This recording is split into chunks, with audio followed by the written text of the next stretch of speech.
The Iditarod Sled Dog Race was first run over 30 years ago and is a grueling 1,100-mile trek over mountains, frozen lakes, and tundra, often in sub-zero degree weather. It is a true test of raw courage, physical stamina, and incredible teamwork between both man and beast. Years ago, it was an inspiration to a young Alaskan native named Rodney Whaley.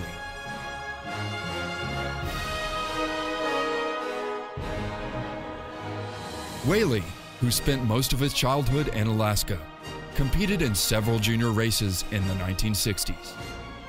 Today, Master Sergeant Whaley now calls Franklin, Tennessee his home and is currently a member of the Tennessee Army National Guard. He has set out on the goal of a lifetime to compete in the historic race he has dreamed about since his youth. In preparing Rodney, when we first talked, he said, I want you to look at like I don't know a single thing. He says, I want you to just train me, like teach me everything that you can teach me. And so I literally did that. We started off, he came up the 1st of October, and we started training on short runs.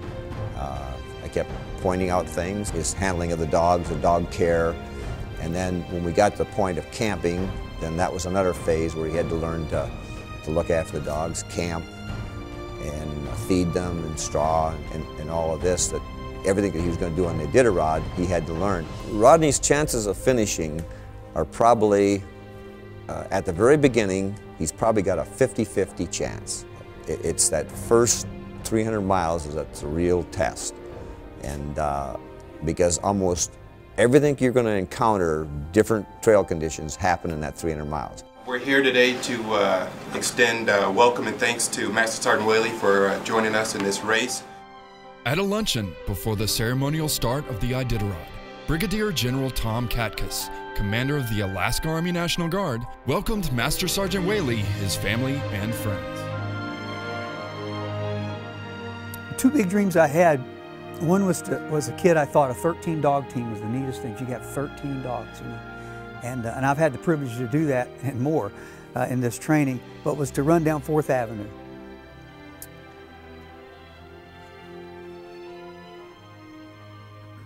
Well, that's 50 years ago. So tomorrow, I'll see you on 4th Avenue.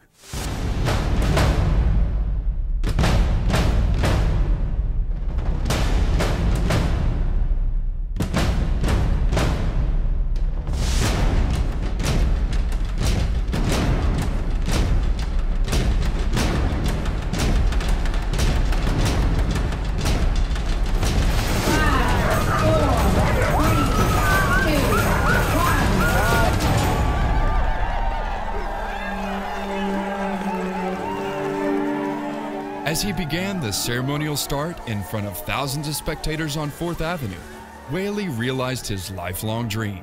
He recalls the moment. But I just tried to absorb all of it that was there, that was going on, the people cheering, and just absorb this moment, because I knew I only have the moment, literally moment, one time in my life, and that was it. So I wanted to absorb it and gather it in and store it in my memory. So I thought about some of that I was actually mushing the dog team in a historic place.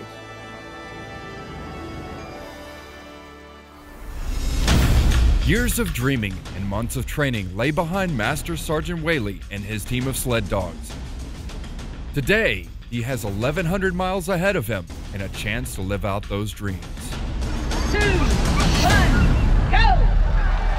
Ladies and gentlemen, Tennessee Army Master Sergeant Rodney Whaley.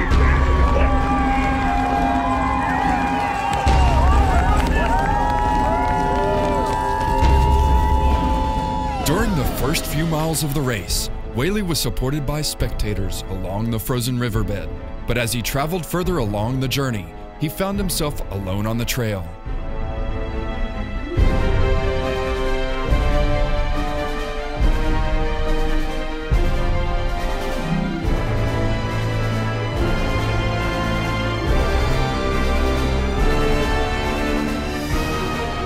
He reached the first checkpoint late that night. After a short rest, Whaley and his dog sled team were back out on the trail in pursuit of the finish unknown.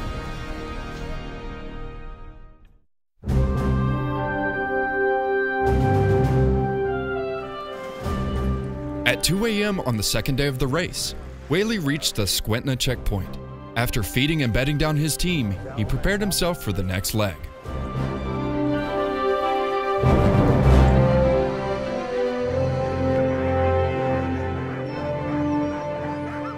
Following a short rest, a veterinarian cleared his team and they were off again.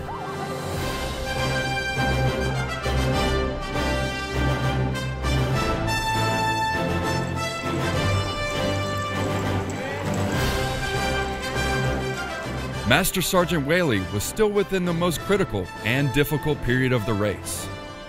Miles of frozen Alaskan territory had slowly taken its toll on his team.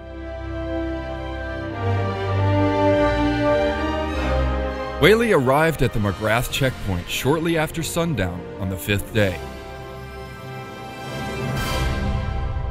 At McGrath, with over 400 grueling miles behind them, Master Sergeant Whaley and his dog sled team stopped for their mandatory 24-hour rest.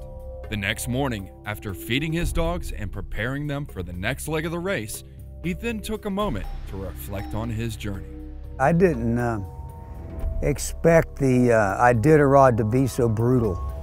They say if you can make it in Nikolai, you can make it in Nome. I've made it in Nikolai on the McGrath. I'm in the middle of my 24-hour layover here. I'll leave about 8 o'clock tonight. And then heading on to the little village of Tokatna, and then comes the hard part of heading all the way to Ruby, about 112, 120 miles. So it'll take a lot of camping and preparation and taking care of the dogs on that route. But I think the thrill I've had is just being in this part of God's country, the United States of America, and seeing people who wave the flag, serve the country right up here just like we do in the lower 48. You know, the question has been asked is kind of what gets me through this thing when you're out there. You know, you don't see a lot of other people because either they're faster than you or slower than you, and they'll pass you and then they're gone or whatever. Thought a lot about my family, about the years gone by as my children as I reared my children and as they grew up. So it's been, I guess, an exercise of my mind as well. But I really thought a lot about my wife and my kids a lot. It just kind of gives you a real sense of encouragement.